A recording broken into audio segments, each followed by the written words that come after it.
Et après, ils ont fait pareil entre les hommes européens et les hommes asiatiques, en disant que les asiatiques étaient meilleurs en maths. Et on se retrouve à avoir des résultats où ils amputaient des gens. Ils amputaient des gens avec de l'eau saline. Avant même d'avoir soulevé la barre, avant même d'avoir fait l'exercice, C'est lourd. ouais, ça va être lourd, je vais pas y arriver. Enfin, physiologiquement, je veux dire, ils rajeunissaient. Et que forcément, quand tu t'entraînes avec des gens, c'est des monstres autour de toi, bah tu deviens un petit peu monstre aussi. Et ils s'interdisaient, c'est un détail, mais ils s'interdisaient de se mettre sur le dos à la fin des WOD. Régulièrement, elle n'était pas au courant quand elle finissait un WOD, je lui disais maintenant tu dois faire 20 bobards. Le plus vite Rajouter possible. un truc.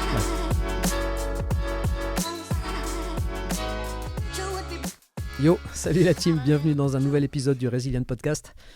Aujourd'hui, on parle de Placebo. placebo.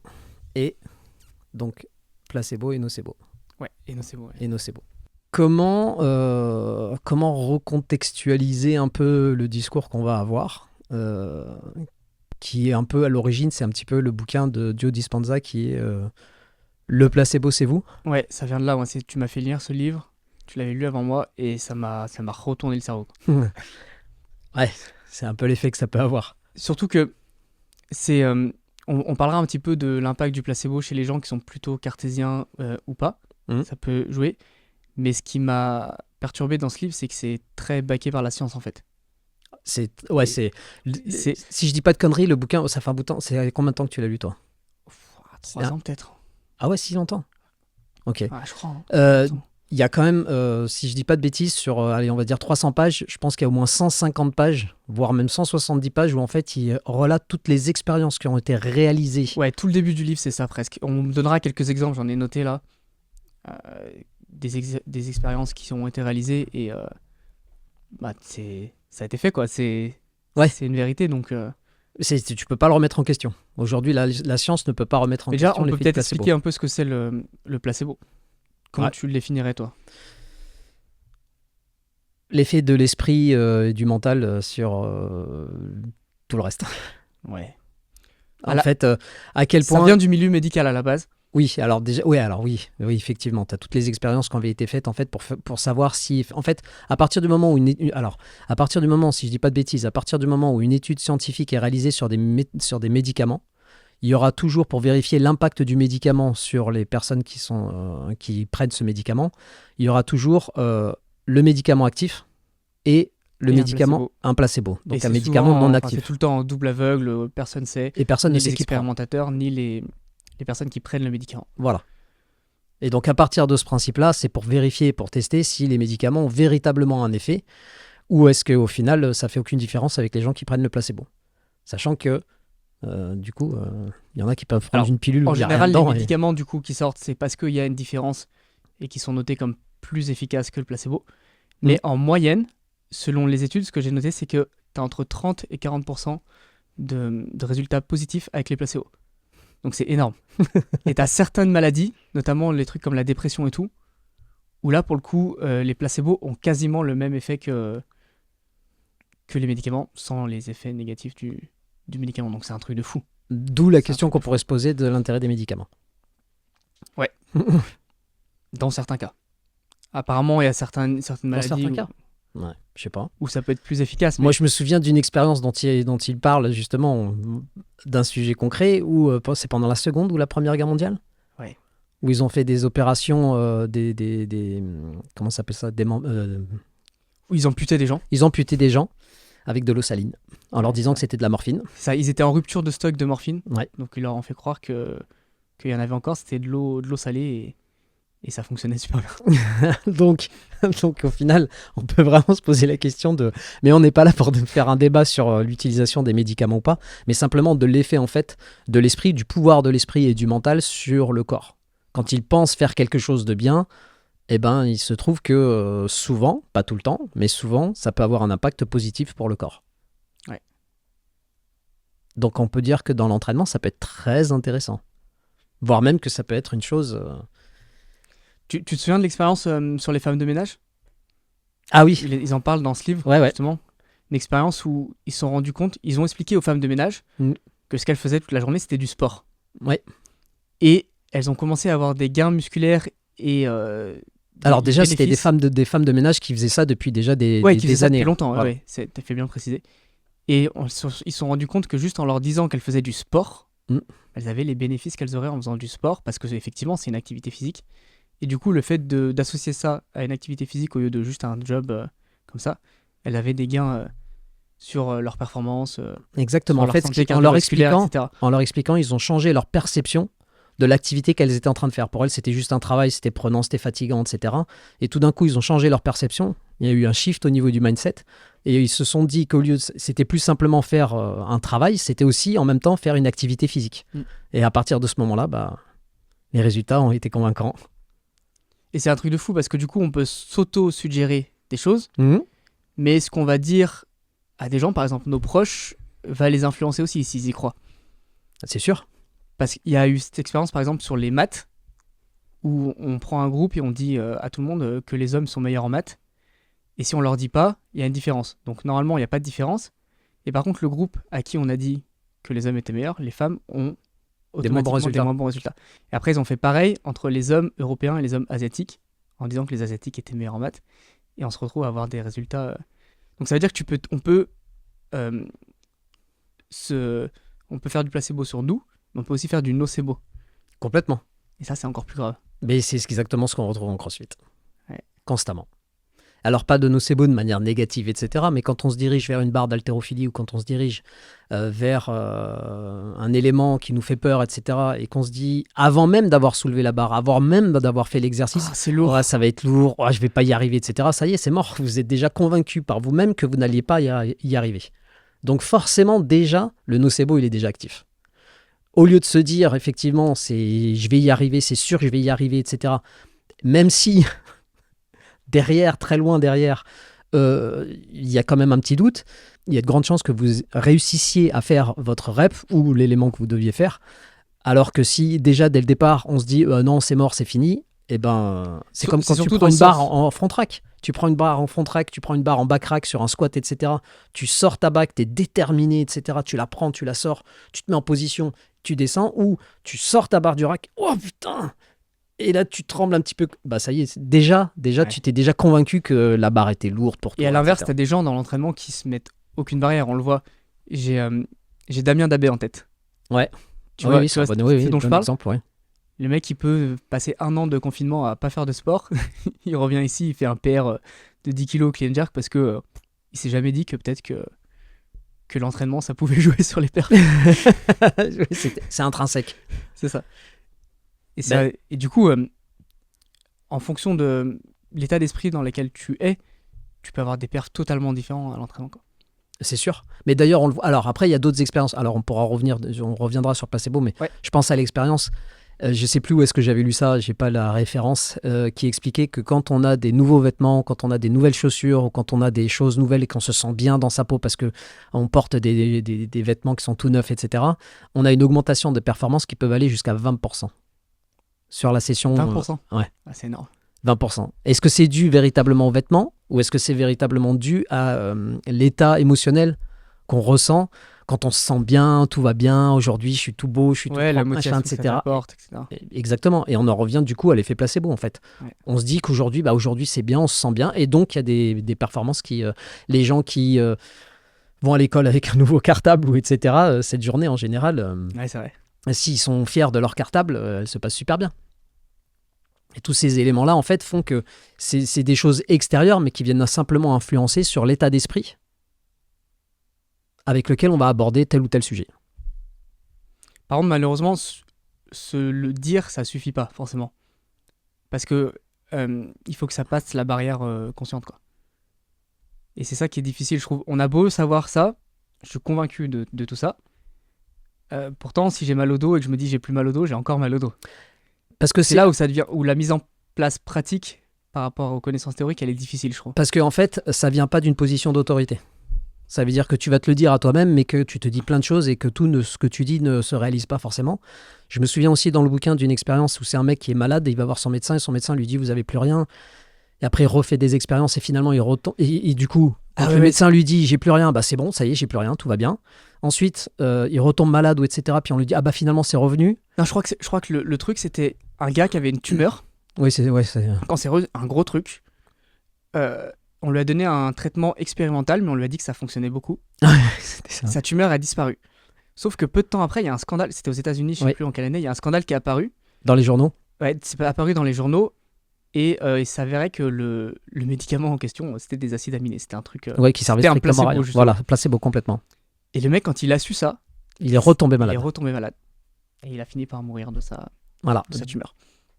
Donc, et pour en revenir au fait d'une position d'autorité, c'est que si tu vas voir un médecin et que c'est le médecin effectivement qui te dit, donc attention à l'impact que les médecins peuvent avoir sur votre mental, parce qu'il a une position d'autorité, il est censé avoir fait 10 ans d'études et connaître plus de choses sur le sujet que toi en l'occurrence. Et donc du coup, quand il te dit quelque chose, si tu le prends pour argent comptant, et en général c'est ce qu'on devrait faire quand c'est des médecins, ça peut avoir un impact beaucoup plus important sur ton mental que... Mais je trouve que c'est un problème chez les médecins. Je sais pas, toi, les médecins que tu as pu voir au cours de ta vie, mais J'en vois pas moi. il vaut mieux pas des fois. Parce que, enfin, moi, j'ai eu que du nocebo à chaque fois. Plus. Je me souviens quand j'avais mal au dos, la radiologue m'avait dit que j'avais une perte de concavité. Elle notait légère discopathie, mais elle me dit je le note parce que t'es sportif. Mais en vrai, c'est rien. Je suis allé voir le médecin. Il m'a dit oh là là, mais à 20 ans, mais c'est grave. Et je me suis dit mais merde. C'est un truc de fou. Il peut te mettre des trucs dans la tête alors que ça se trouve, c'est pas le cas quoi. Oui, complètement. Mais C'est- après, c'est souvent le cas. Hein. Moi, ce que j'ai remarqué, bon, j'ai 45 ans, donc je suis plus vieux que certains Ouais. déjà, c'est que quand on commence à rentrer dans le cercle des médecins, tu commences à y aller pour une certaine chose. Ensuite, tu fais un autre examen, etc. Et des fois, c'est dur de s'en sortir. Et tu as Ouais. l'impression qu'en fait, c'est constamment ça jusqu'à ce qu'il y ait éventuellement quelque chose de gros, donc une opération qui fait que peut-être que ça te répare ton physique ou peut-être que ça te répare simplement ta tête. Ouais. Ça, on ne sait pas. Enfin, si, on pense que ça répare le physique quand même. Et que du coup, tu passes à autre chose. Mais quand tu commences à rentrer dans le cercle, des fois, c'est difficile d'en sortir. Et c'est pour ça que je préfère ne pas rentrer dans le cercle. Et même si j'ai des douleurs, etc., parce que souvent, je parle des douleurs quand je fais des vlogs, j'ai des petites douleurs par-ci, par-là, etc., j'essaye d'éviter d'aller voir le médecin, Ouais. de repousser Tu le sais, plus c'est même possible. pas que les médecins. Le nocebo, c'est un truc. J'ai l'impression que toi, t'as 45 ans, 6. Il y a plein de gens. Oh, 5. 5, ça suffit. Faut pas le dire. Il y a plein de gens de ton âge qui commencent à se mettre des choses dans leur tête qui sont catastrophiques. Il y a 2 ans, je suis allé à un enterrement de quelqu'un de ma famille et il y avait plein de gens malades et ils commençaient à me dire ah, tu verras quand tu auras 45 ans, c'est là que les problèmes arrivent. Pardon. C'est obligé que j'ai des problèmes à 40 ans, tu vois. Et pour eux, ils étaient plusieurs dans le même délire. Pour eux, c'est obligé, à partir d'un certain âge, ta santé décline. Ça, c'est un fait. Ouais, mais si tu La question, c'est de quelle manière est-ce qu'elle décline. Ouais. Moi, j'ai 45 ans. Clairement, je suis... Là, je te récupère. je te parle pas de juste récupérer moins bien. Je te parle de gens qui Voilà. acceptent qu'à partir de 40 ans, tu commences à avoir du diabète, Ah non, c'est de la connerie. le Ça, cancer qui va arriver bientôt, Ouais. c'est des trucs graves, quoi. Ça, c'est de la connerie. Ça, c'est justement du nocebo. Et puis, la société fait son travail là-dedans. Déjà, le cercle, le fonctionnement déjà l'assurance maladie, c'est quand tu arrives à un certain âge, madame ou monsieur, il faut aller vous faire tester la prostate, il faut aller vous faire tester ça, etc. Alors, c'est les dépistages, j'ai rien contre, hein, mais ça veut dire que déjà, quand tu reçois ce courrier-là, tu dis, ah je pourrais avoir ça. Déjà, première chose, boum. Déjà, ça rentre dans ta tête. Ouais. Tu dis, je pourrais avoir la prostate. C'est vrai que je me gratte les fesses souvent. Bon. Bim. Déjà, il y a un truc qui rentre dans ta tête. Et c'est pas un truc positif. Déjà, c'est du nocebo. Et beaucoup de choses dans la société, à mon avis, il y a beaucoup de nocebo, beaucoup plus de nocebo qu'il y a du placebo. Est-ce que tu penses que toi, d'être entouré avec beaucoup de gens plus jeunes, parce que tu côtoies à la boxe beaucoup de gens quand même qui ont plutôt dans la trentaine, ça influence ton état d'esprit? Tant que je leur mets la trique, bien sûr. Ouais, ça, c'est Non. bon. Non. Je dis ça parce qu'il y a une expérience qui a Oui. été intéressante dans le Oui, placebo. avec les vieux. C'est ça, c'était des septuagénaires et octogénaires, je crois, Mm. dont plusieurs étaient en Cannes, etc. Et ils les ont mis pendant 7 jours dans une maison. Ils leur ont dit, vous vivez... C'était plus que 7 jours, je crois. c'est possible. Je crois que c'était pas si long que ça, justement. Ouais. Je crois qu'au bout de 5 jours, déjà, il y avait des résultats fous. Oui. Ils les ont mis dans une maison, ils leur ont dit, vous faites comme si vous avez 20 ans de moins. Et pour les aider, ils avaient mis tous les trucs de l'époque, les séries de l'époque, les journaux Oui, de les l'époque. magazines, tous les journaux Et télévisés. c'était un truc de fou. T'avais des mecs en Cannes à la fin des... je crois que c'est au bout de 5 jours. Au bout de 5 jours, qui Ils en jouaient au touch rugby, Hmm. ils couraient et tout. Mais l'expérience, je crois, a duré, je sais pas si c'est pas 2 semaines ou un mois. Mais c'est Peut-être au que ça bout de durait 5 plus. à 7 jours qu'il a commencé à avoir des résultats. Et surtout, il y a eu des résultats sur comment il se sentait, mais ils avaient pris des marqueurs biologiques, il y a eu des résultats vraiment sur, théoriquement Oui, et Il- physiquement. et physiquement, enfin physiologiquement, je veux dire, il rajeunissait. C'est énorme. C'est ouf. Bah, déjà, Et à c'est part pour ça que je te parle de l'environnement, je pense que ça peut être vraiment important. Si t'es entouré de mecs de 45 ans qui sont tous malades c'est sûr. et qui se voient déjà mourir dans 20 ans, c'est pas le même délire que si tu te vois entouré de jeunes qui Mais après, essayent de te battre au crossfit. ça, tu peux le porter à tout. Et on l'a remarqué. C'est pourquoi est-ce que quand tu vas, toi, par exemple, tu t'entraînes au milieu de gens qui sont pas du tout performants ou pas du tout compétents. On peut parler, par exemple, si on parle de nous, de notre niveau de force. On a un niveau de force qui est tel, on squatte telle charge, etc. Si demain, on va dans un gym aux États-Unis, le Westside Barbell notamment, et que tu t'entraînes à côté des mecs qui soulèvent 1000 pounds au squat, quand toi, t'en soulèves 200, je pense que ton squat, alors on parle du Westside Barbell, c'est l'image, c'est pas forcément les mecs qui, on va pas pour se charger, Ouais, mais ils etc. en parlent, hein. Louis Simmons, il disait que c'était un truc, un facteur clé dans la performance de ses athlètes, hein. C'était qu'ils s'entraînent tous ensemble et Bien lui, sûr. il acceptait que certaines personnes dans sa salle. Parce qu'il voulait que les gens se tirent vers le haut. Et que forcément, quand tu t'entraînes avec des gens, c'est des monstres autour de toi, bah tu deviens un petit peu monstre aussi. Ouais. Et Même si t'as pas le même potentiel, non, mais tu seras beaucoup plus fort que tu ce que vas tu te étais si rapprocher, tu t'entraînes avec des gens qui ont peur dès qu'il y a une barre, etc. Et donc forcément, bah ça te pousse vers le haut. Et ça, c'est l'effet placebo. C'est alors une des parties de l'effet placebo. ouais, est-ce que c'est vraiment l'effet placebo ou c'est juste le fait que tu te rends compte que c'est possible aussi? Bah, si tu te Enfin, rends c'est compte, lié, ouais. c'est la même chose en C'est un fait. peu la même Ton chose. esprit te dit ah merde, c'est possible. Donc à partir du moment où ton esprit te dit que c'est possible, tu le fais. Alors que 2 secondes après, avant, si on t'avait dit c'était impossible et que ton esprit était persuadé que c'était impossible, tu l'aurais pas fait. Ça, c'est l'exemple. L'autre fois, avec Béranger. Béranger, il fait ses HSPU, il fait ses. Comment il s'appelle? Il fait ses free HSPU sur 3 ammats. Ouais. Parce qu'il pense que à la compétition, il y aura 3 ammats. Et le troisième, à chaque fois, il le fail. Et je lui dis arrête de mettre 3 ammats, mets-en un quatrième. Qu'est-ce qui se passe? Il passe les 3, sur le quatrième, il fail. Ouais. Qu'est-ce qui a changé? Rien. Le dernier round n'était plus le dernier round. C'était juste un round parmi tant d'autres. Et ça, on peut le revoir dans toutes les pratiques et à chaque fois qu'on s'entraîne, etc. À chaque fois qu'on va avoir sur certains WOD, que tu vas avoir un round jusqu'à Ouais, 5 ou rounds. si t'as un AMRAP de 10 minutes, tu t'écroules à la fin des 10 minutes, alors que si on Exactement. t'avait rajouté 1 minute, t'aurais Exactement. continué, quoi. Tu aurais continué normalement et tu te serais écroulé au bout des 12 minutes si la fin du WOD avait été le 12 minutes. Ouais. Quand tu as 3 rounds ou plusieurs. Moi, par exemple, quand j'ai 5 rounds, je sais qu'en général, et j'ai remarqué que c'était plus ou moins souvent la tendance, que le 3e round sera le plus lent. Ah ouais. Premier round, t'es rapide, t'es frais, etc. 2e round, t'essayes de garder ton rythme. 3e round, t'es au milieu, tu prends un coup au niveau du moral, c'est difficile, tu ralentis un petit peu. 4e round, c'est l'avant-dernier. 5e round, c'est le dernier. Le dernier, qui tu donne tout. renvoies. Ouais, c'est vrai. Donc en fait, c'est pas par rapport à la fatigue physique, c'est pas par rapport à la réalité de ce qui se passe, c'est par rapport à notre perception de ce qu'on est en train de vivre, par rapport à la perception de ce qu'on est en train de subir, ou pas subir d'ailleurs. Et donc on se dit, bon, tu fais 150 wall ball, Karen, tu fais Karen 4 time. Au début t'es frais et ton dernier wall ball tu le lances, t'es comme ça, tu le lances n'importe comment, etc. C'est tout juste si Ouais. t'en peux plus. Fais 200 wall ball 4 time, tu vas voir que ton 150e, il sera pareil que ton 130e ou son 120e. Mais par contre, le 200e, c'est la fin, ça y est. C'est la boum, fin, tu vas t'écrouler. à la fin. Exactement. c'est Ouais. c'est magique. C'est magique, c'est génial. Donc la question après devient, est-ce qu'on s'entraîne, est-ce qu'on entraîne, alors on rentrera pas dans le sujet véritablement, mais la question se pose, est-ce qu'on entraîne véritablement notre physique ou est-ce qu'on entraîne notre mental? Et est-ce que c'est le physique n'est que le résultat de ce que le mental permet? Ouais. Et ça, on en fera probablement peut-être un autre podcast, parce que là, le sujet est vaste. Ouais, faudrait rentrer loin. Moi, de mon point de vue, pour moi, c'est on n'entraîne que le mental. Moi, On j'ai du n'entraîne mal pas à le l'accepter physique. encore, tu vois. On n'entraîne pas le physique. Et c'est pour ça d'ailleurs que donc, le placebo, c'est prouvé scientifiquement, ça fonctionne dans plein de cas. Par contre, plus tu as un esprit un peu cartésien, plus c'est difficile. Parce que pour que ça fonctionne, il faut que ça touche l'inconscient. Donc c'est pour ça que tu disais tout à l'heure si ça vient de... Les gens qui sont très Une personne extérieure. comment on dit, suggestibles.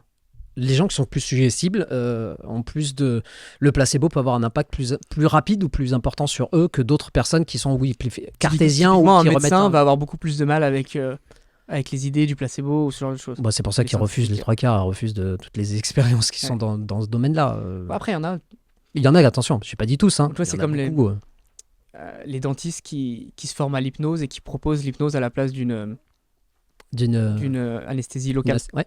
Ils en sont pas encore au général, mais sur du local, il y en a qui le font. Et pour le coup, c'est utilisé par la fonctionne science, très bien. par la médecine. C'est-à-dire que l'hypnose aujourd'hui, dans des opérations qui ne sont pas simplement au niveau des dentistes, hein, mais pour des chirurgiens, etc., fonctionne parce qu'il y a des gens qui ne peuvent pas être anesthésiés. Ouais, pour raison médicale ou... Oui, voilà, s'il y a une anesthésie, il meurt. Et bah, du coup, on a recours à l'hypnose. Et apparemment, ça fonctionne. La question, c'est pourquoi est-ce qu'on n'aurait pas recours à l'hypnose pour tout le monde? Ouais, est-ce que ça fonctionnerait sur tout le monde par contre?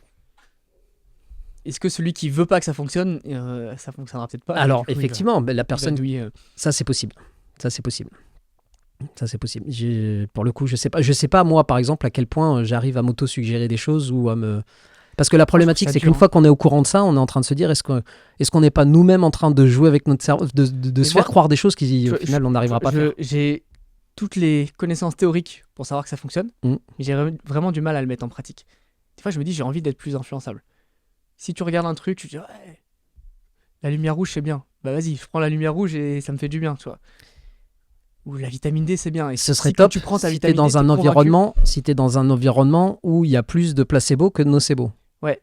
Mais Moi, des tu fois, regardes les j'aimerais qu'on me- informations, t'es influençable et on te dit où ça va être la catastrophe demain, tu vas te planquer, tu sais plus quoi faire. Il quoi. en parle dans le livre. Il dit si t'entends à la radio que c'est une épidémie de grippe, pour dire grippe par exemple, Tu vas avoir la grippe le lendemain. et tu vas être dans le métro, tu vas être beaucoup plus inquiet, tu vas être beaucoup plus vulnérable que si t'avais pas entendu à la radio que faut pas écouter la radio en fait. C'est clair. Mais ça, alors ça, Ouais, l'impact des fois j'aimerais bien qu'on l'impact des- m'influence, tu vois. sûr. Bah tous les trucs qui pourraient m'aider. J'aimerais quelqu'un en qui j'ai confiance et il me dit de faire quelque chose pour aller mieux, je le fais et basta quoi. J'essaye d'influencer Letty, tu vois. Quand je la préparais au Madrid, je lui disais, je lui dis ouais. Alors Tout ce qu'elle après, faisait, je lui disais ouais mais ça c'est bien, ça va t'aider et tout. il y a la méthode Coué, parce qu'il y a une manière aussi de s'influencer par la répétition, etc., qui fait que Ouais, c'est l'autosuggestion. l'autosuggestion. Bah, la Mais méthode pareil. Coué, c'est plus tu répètes. En fait, il y a des gens qui dorment même la nuit avec, enfin ça c'est dans son bouquin, hein, qui dorment même la nuit avec des enregistrements d'autosuggestion positive pour se guérir. Justement, il le fait la nuit parce que le meilleur moment pour le faire c'est le matin ou Parce le que t'es soir plus suggestible. quand t'es avec les ondes alpha et que t'es dans un Exactement. état un peu d'hypnose déjà. Mm. Parce que tu peux te répéter. T'as moins de barrières. Mais moi je trouve. Ouais, et puis faut essayer de mettre de l'émotion pour que ça fonctionne aussi. Alors ça c'est un autre facteur. C'est un autre facteur qui vient rajouter. En fait, c'est pareil pour le placebo en fait. Et pour le mental, on peut considérer qu'il y a simplement juste la pilule, mais la pilule en fait c'est pas la pilule qui fait l'action. C'est le fait de se dire à soi-même quand je prends ça ou d'avoir l'impression ah mais là je vais me sentir mieux, etc. Et d'avoir l'émotion rattachée Ouais, c'est ça. à cette D'ailleurs, il à cette explique que pensée. Si par exemple t'as l'habitude de prendre un Doliprane et que plusieurs fois t'as pris un Doliprane et que t'allais mieux après, Oui. si enregistres cette prends un placebo, information. pour le coup, ça va encore plus fonctionner que si t'avais pris un placebo dès la première fois. Oui, parce que tu as enregistré justement une émotion Ouais. positive où tu sais que ça va avoir un impact. Et donc, du coup, par contre, il ne faut pas que tu saches que c'est pas forcément un Doliprane. Tu prends un autre cachet en te disant que c'est un ça qui est Doliprane. difficile, Et c'est boum. que lui dans le livre il dit qu'on peut s'influencer lui-même, t'auto-suggérer que tu peux faire toi-même ton placebo, et c'est son expérience personnelle.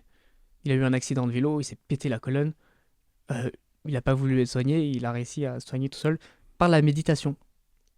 Et il parle de la méditation, mais c'est je sais pas exactement.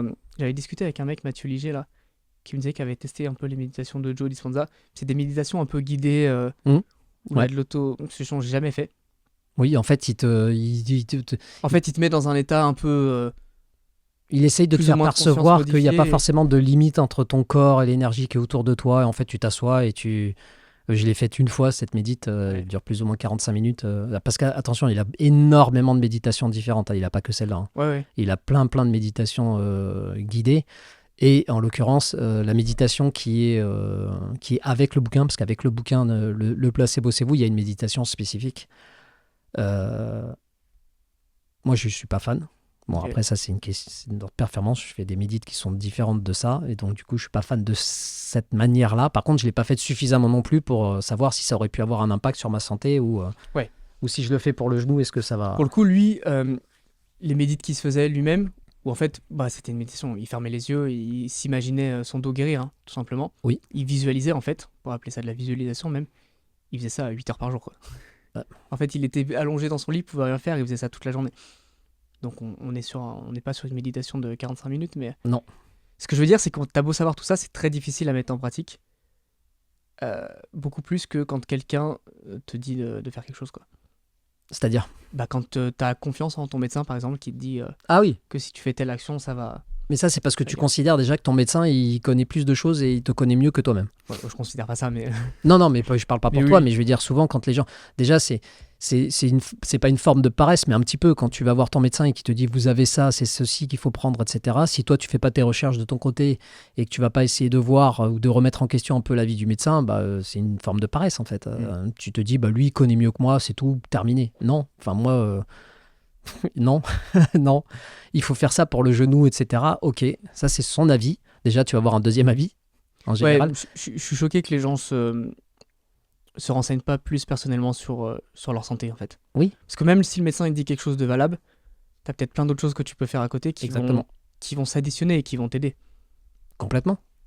Complètement. Moi, par exemple, je vois au niveau du genou, j'ai une fissure au niveau du ménisque externe, interne. Enfin bon, T'as la aucun ménisque. médecin qui va te dire de faire des ATG split squat et une Non. sled, quoi. Voilà, concrètement, je pense que si je vais voir un chirurgien, j'ai toujours pas été voir de chirurgien. Je fais le choix de ne pas aller voir de chirurgien pour le moment. Donc pour l'instant, ça se passe très bien, mais on verra comment ça évolue. Et donc je ne refuse pas l'idée d'aller voir un chirurgien, mais je sais que si je vais voir un chirurgien, il y a de grandes chances, d'ailleurs c'est son métier, il va me vendre sa prestation. Il y a de grandes chances qu'ils me disent, pas forcément, encore une fois, c'est pas obligé, mais il y a de grandes chances qu'ils me disent, là, il faudrait opérer, il faudrait enlever le ménisque, il faudrait machin, il faudrait ceci, etc. Et au final, le résultat de l'IRM que j'ai faite et du ménisque est abîmé. Est-ce qu'il n'était pas déjà abîmé avant quand je faisais des squats et que j'avais pas mal? Donc, est-ce que c'est véritablement Ça, la douleur vient douleur, c'est un véritablement sujet, ça aussi, hein, ça a été testé scientifiquement sur les LPE. hernies. Ouais, mais j'allais même pas dire ça, j'allais dire sur juste la douleur et les blessures, en fait.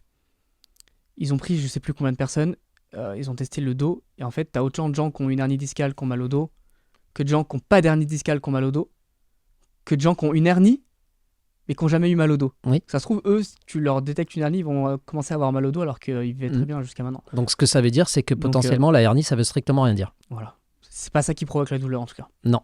Et que donc, à partir du moment... Mais par contre, quand on a mal, qu'est-ce qu'on va faire? On va faire une imagerie. Et c'est à ce moment-là qu'on peut découvrir qu'il y a peut-être une hernie. Et que cette hernie, elle était peut-être là depuis déjà 10 ans. C'est comme les tendinopathies que tu as à l'épaule. Je pense que tu prends n'importe qui dans la rue, tu testes les épaules, tu vois des trucs qui s'apparentent à une tendinite, quoi. Oui. Après, il y a tellement en plus de ligaments et de tendons qui passent à cet endroit-là que forcément, tu peux toujours trouver Tu vas quelque avoir chose. du rouge sur les côtes et Et ça se trouve, ça dire... n'est strictement rien à voir avec la douleur qu'on a, mais on voit cette chose-là qui d'habitude n'est pas là, et on dit, monsieur, vous avez une tendinite, alors la coiffe des rotateurs, machin, etc. Alors qu'en fait, non, c'est pas ça forcément la problématique. De toute façon, quand tu vas voir le kiné, après, tu fais la même chose que t'es une tendinite ou pas si t'as une douleur. Au final, pour les petites blessures, en tout cas, les imageries, je pense pas que ça porte énormément.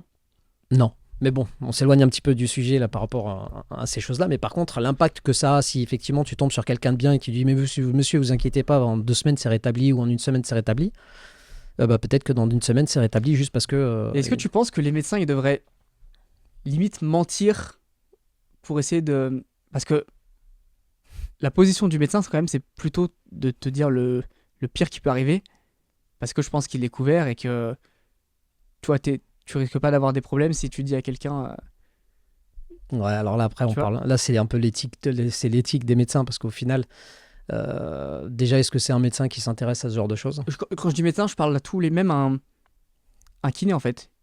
Imagine un kiné qui fait un massage et en même temps qui masse, il dit alors là tu vas voir, tu vas te sentir beaucoup mieux après. Tu vois, il fait des autosuggestions à... Enfin c'est pas de l'auto, il fait des suggestions à son patient. Ouais, toi tu peux te poser la question, t'es en train de me dire ça parce que t'es pas sûr de ce que tu fais ou... Ah je sais pas. Il y a plein de... Je pense qu'il y aurait beaucoup d'effets positifs, mais la après... problématique c'est quand tu es au courant de ce genre de choses. Ouais c'est ça. Quand t'es au courant, tu remets tout le monde en question. Ouais. T'es vraiment en train de dire ça? C'est vraiment ce que tu penses? Ou est-ce que tu veux que je me sente mieux? Ou est-ce que tu veux que... Mais c'est chiant en fait. Parce que du coup, à la fois la connaissance elle est utile, oui. Parce que tu sais que c'est possible, et à la fois tu peux tout remettre en question. Parce qu'en fait, il y a la connaissance et puis après il y a l'acceptation. Ouais. Je pense qu'une fois que tu sais et que tu acceptes véritablement que l'esprit, le mental dirige tout, pour moi c'est le cas, dirige absolument tout,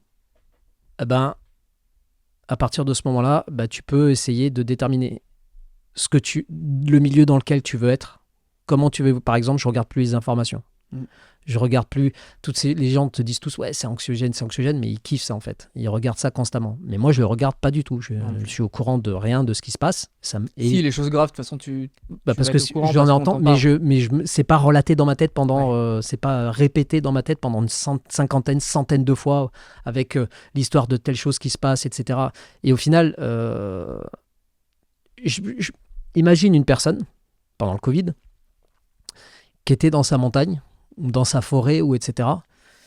et qui n'a pas la radio, n'a pas la télé, n'a pas les journaux et n'a pas Internet.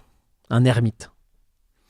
Il passe à côté de tout ça. Il passe à côté de 2 ans. Sa vie n'a rien changé. Il passe à côté de 2 ans d'anxiété en imaginant que c'est un ermite anxiogène et que s'il avait eu l'information qu'il y a une maladie qui se trimballe dans l'air, etc. et qui se transmet quand on se touche, tout d'un coup, il aurait pu tomber mal. Alors qu'au final, s'il n'est pas au courant, il y a de grandes chances qu'en fait... Et donc, il a évité 2 ans d'anxiété, de problématiques. T'imagines le nombre de fois où on a discuté de ces choses-là par rapport au business, par rapport à plein de choses. C'est complètement fou. Pour moi, les journaux et les informations sont là pour ça. Simplement pour te balancer de la merde constamment. En fait, leur boulot, c'est juste d'être regardé et lu. Donc, il faut que ce soit sensationnel. Et le négatif, ça attire plus que le positif. Exactement. Et donc, ça a un impact sur le mental, ça a un impact sur le physique, ça a un impact sur beaucoup de choses. D'où les problèmes de dos, plein de gens ont des problèmes de dos. Et après, on peut revenir à... Il y a un autre bouquin qui est intéressant, c'est celui de Michel Odoul, Dis-moi où tu as mal, je te dirai pour toi. Ouais. Pourquoi ? Où il explique l'origine des douleurs, qui serait l'âme qui chercherait à communiquer. J'ai l'impression qu'on est en train de partir dans des sujets là. L'âme qui serait en train qui orienterait la personne, ou son hôte, donc son corps physique, vers telle ou telle chose. Et si on ne respectait pas l'orientation de l'âme, on se blesserait. Et que ce serait une manière pour l'âme, en fait, de rappeler ce pourquoi on est là. Ouais. On y croit pas. Hein. Ça, pour comprendre, il faut lire un peu. Il faut lire Michel Odoul, c'est dis-moi où tu vas mal, je te dirai pourquoi. Des fois, c'est juste fou. Tu lis, tu regardes ce qui est associé à telle douleur, et tu vois si c'est pertinent dans ton cas ou pas, en fait. Ouais, il y a Estelle Dave aussi sur Internet, Libération psycho-émotionnelle, qui a un site internet très simple et qui fait une association entre chaque douleur, etc., entre chaque douleur et chaque diagnostic avec des problématiques psychologiques, pas des problématiques physiques, mais des problématiques. J'ai mal au genou, je me suis pété les genoux, peut-être que tu as du mal à fléchir. En fait, c'est que même chez les... Ce qui n'est pas mon cas, moi, c'est pas du tout le cas. Enfin, il y a de plus en plus de professionnels style kiné, ostéo qui traitent l'émotionnel ou qui s'intéressent en tout cas à l'émotionnel. Mais parce que tous les gens qui rentrent vraiment dans ce sujet, déjà pour aider les gens, et qui rentrent là-dedans et qui se rendent compte du pouvoir, du mental, de l'esprit, des émotions, forcément, ils ne peuvent pas traiter simplement le physique, ils sont obligés de traiter ça avec. Parce que tu peux réparer physiquement quelque chose, si ton esprit et ton mental, tes émotions ne sont pas en accord, ça va répéter derrière. Est-ce que tu penses qu'il y a des gens qui, de manière plus ou moins inconsciente, n'ont pas forcément envie d'aller mieux aussi? Il y a des comment ça s'appelle ça, les gens qui aiment bien être malades, là, les hypocondriaques. Ouais, mais ça, c'est ceux qui ont peur d'être malades.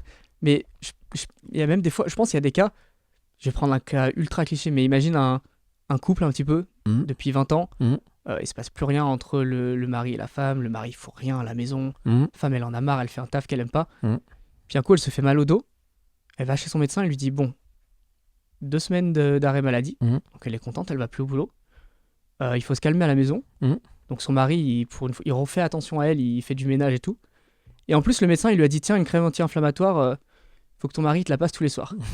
Son mari qui l'a touché plus depuis des mois, il lui fait un massage tous les soirs. Ouais. En vrai, elle aura peut-être pas envie d'aller mieux.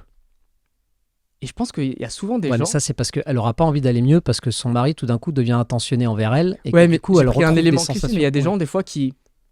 Après, si les gens qui sont définis par leurs blessures, les gens qui sont définis par leurs blessures, forcément, si ça fait partie de leur personnalité et qu'ils sont blessés constamment depuis qu'ils sont jeunes, ou que quand ils étaient jeunes, ils se sont blessés et que du coup, ils ont eu l'attention de beaucoup de personnes autour d'eux. C'est exactement ça que je pense. Et du coup, peut-être qu'ils ont l'impression qu'il faut, pour eux, être blessés pour avoir l'attention des gens. Et peut-être qu'ils ont besoin de cette attention, donc forcément, ils vont chercher à être constamment blessés, même s'ils n'ont rien du tout. C'est plus positif pour eux d'être blessés. Oui, une petite blessure au pied, tout d'un coup, ça devient quelque chose d'énorme. Ils mettent avec des béquilles, parce que quand ils ont des béquilles, les gens disent « Ah qu'est-ce que tu t'es fait ?» etc. Et que quand t'as pas de béquilles, ils s'en foutent. Donc oui, je pense que oui, de cette manière-là, où il y a des gens qui peuvent préférer rester malades ou blessés, ou peu importe. Donc, si on essaie d'avoir des applications pratiques pour essayer d'appliquer tout ça là. Alors, ça c'est intéressant. C'est marrant que tu me dis ça parce que j'y ai pensé à un truc tout à l'heure pour faire le parallèle aussi avec comment ça s'appelle phylogénétique hiérarchie, qui était le fait de rentrer en fight, flight lors d'un WOD, ou etc. C'est le système nerveux sympathique et parasympathique. Et que avec Pinot, quand on avait fait justement la Coaches Week, il expliquait que quand on rentrait en flight, donc quand on essayait de fuir en fait, donc quand on rentrait en sympathique, trop en sympathique, on avait des actions, on avait tous plus ou moins les mêmes manières d'agir. Quand il y avait une barre par exemple face à nous, c'est de tourner le dos à la barre. Ouais. On tourne le dos, on fait des petits allers-retours, Quand etc. tu veux récupérer, tu fais le tour du rack, ou tu fais le tour de ta barre. Exactement. En fait, tu tournes le dos à ta barre. C'est une manière de fuir ce qui est en face de toi, plutôt que de rester face à ta barre et du coup rester en fight et de pas partir en flight. Donc de choisir de combattre, de rester en combat au lieu de la fuite. Et donc c'est intéressant parce que c'est complètement vis-à-vis de l'aspect mental. Donc dans la pratique, c'est-à-dire dans la pratique journalière, quand vous faites des WOD ou quand vous allez vous entraîner, l'état d'esprit avec lequel vous allez aborder le WOD, et ça c'est merveilleux ça, mais quand tu dis, alors t'annonces le WOD, toi en tant que coach, t'annonces le WOD au tableau, alors il y aura 5 rounds de ça. Oh non, voilà, ça y est, tu peux être sûr que l'effet nocebo il est rentré dans leur tête. Oh ça va être dur, etc. Et des fois tu leur dis, mais stop. Tu te souviens de Miko Salo? Ouais. Et lui, il disait que c'est un ancien crossfitter, pour ceux qui ne savent pas. C'est le premier champion des CrossFit Games. Le premier champion des CrossFit Games étranger, non américain. Ah oui. Finlandais, il était. Et lui, j'avais lu un article où il parlait justement de son mindset. Et il s'interdisait, c'est un détail, mais il s'interdisait de se mettre sur le dos à la fin des WOD. Oui. Il disait, il n'y a pas de raison qu'un WOD me couche. Oui. On a implémenté ça à la boxe. On disait aux gens, quand ils étaient oxy, etc., tu vas pas t'asseoir. Lui, c'est les animaux soumis qui se... Exactement. Mais ça, c'est un état d'esprit. Ça veut dire que quand tu fais ce WOD-là, tu fais un WOD qui est horrible, terrible, il te ruine. Et tu te jettes au sol après comme une log, t'en peux plus, etc. Ou alors, tu fais un WOD horrible, mais qui te fracasse de la même manière. Mais tu prends la décision de rester debout juste après le WOD et juste de marcher. Mais la prochaine fois où tu refais un WOD, ton impression du WOD sera complètement différente. Tu te souviens ce qu'on avait fait avec Letty à un moment? Je crois que c'était pour la prépa des Madrid et tout. Régulièrement, elle n'était pas au courant quand elle finissait un WOD, je lui disais, maintenant tu dois faire 20 bobards. Rajouter un truc, ouais.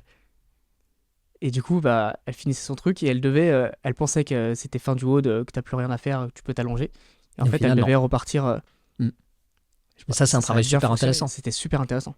Mais ça, c'est un travail qu'on devrait tous s'appliquer à nous-mêmes. Encore une fois, c'est plus facile à deux que tout seul. Ça c'est sûr. Mais le fait de, par exemple, quand on a un WOD ou quand on fait quelque chose, le fait de pas tourner le dos à la barre. Après, c'est pas forcément, c'est pas parce que vous allez chercher de la manier que vous tournez le dos à votre barre. Hein. Mélangez pas les choses. Pour le coup, si la manier, des fois, ça peut être un. Oui, alors quand t'as pas besoin de manier, effectivement, et que tu vas mettre de la manier sur les mains, ça c'est clairement une fuite. Mais la manière dont vous allez, une fois que vous avez ça en tête, la manière dont vous allez aborder le WOD ou la manière dont vous allez aborder l'entraînement peut complètement changer simplement par l'intermédiaire de votre état d'esprit. Si vous considérez que quand vous êtes en train de faire un WOD qui est difficile, qu'à la fin du WOD, le WOD ne va pas vous abattre, vous allez rester debout, que vous ne tournez pas le dos à la barre, vous restez face, vous reculez, oui, reculez, mais reculez toujours avec la face, que vous ne mettez pas votre tête entre les genoux pendant le WOD, et que vous ouvrez la poitrine pour respirer un petit peu mieux, peut-être que le WOD se passera beaucoup mieux que si vous aviez fait tout l'inverse de ce que je viens de dire. C'est pas peut-être, c'est quasiment sûr et certain. Parce que tu auras une appréhension, une perception de ce WOD qui aura été complètement différente. Quelque chose qui te couche, te couche. Si ça te couche pas, t'es encore debout.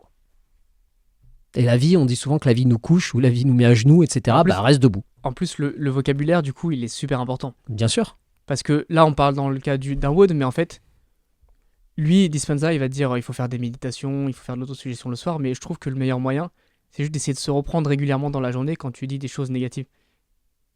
Et les gens qui ont mal au dos, souvent, quand on parlait de l'émotionnel, c'est j'en ai plein le dos, j'ai trop de boulot. Tu vois, t'as plein de trucs comme ça. Les mots créent les mots, en fait. Les mots ont un impact. M-O-T-S créent les mots M-A-X.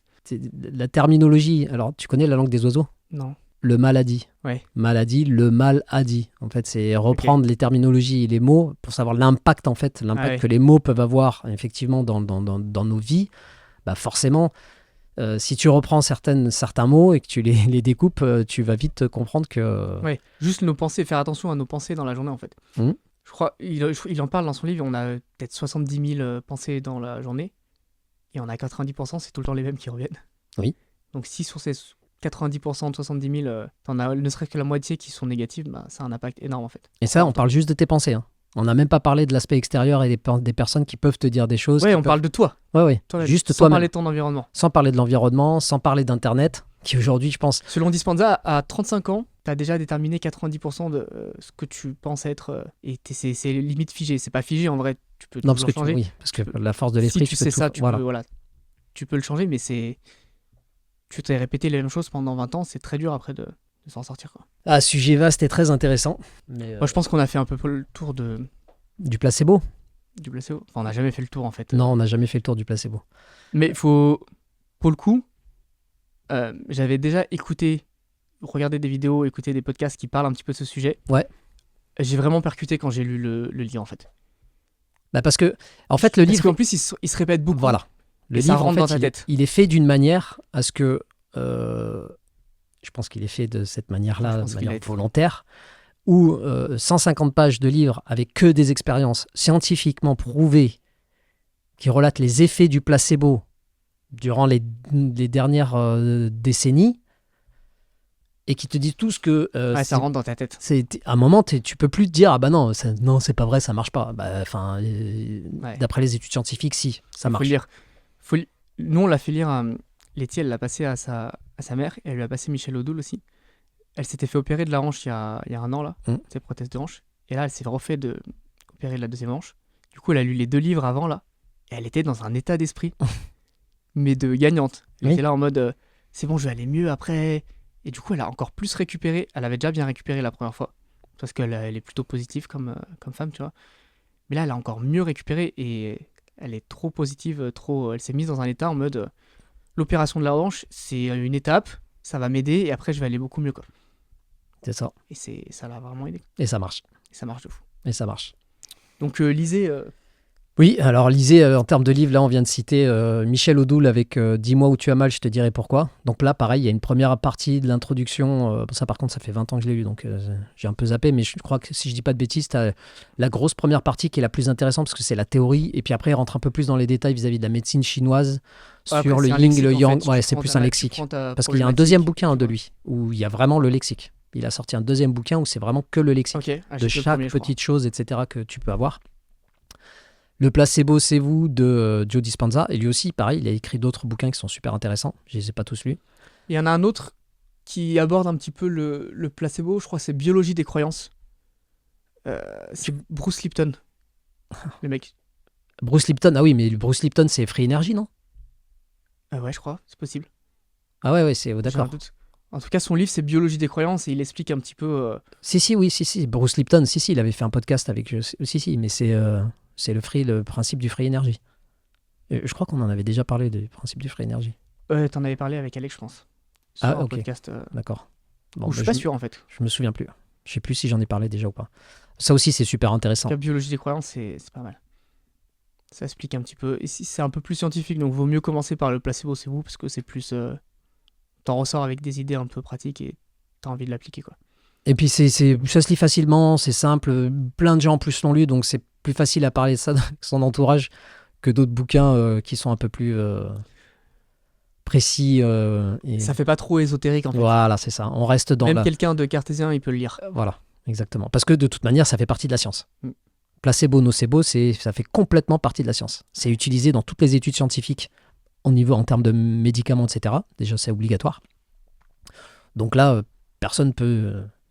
Donc on est en sécurité. Ok.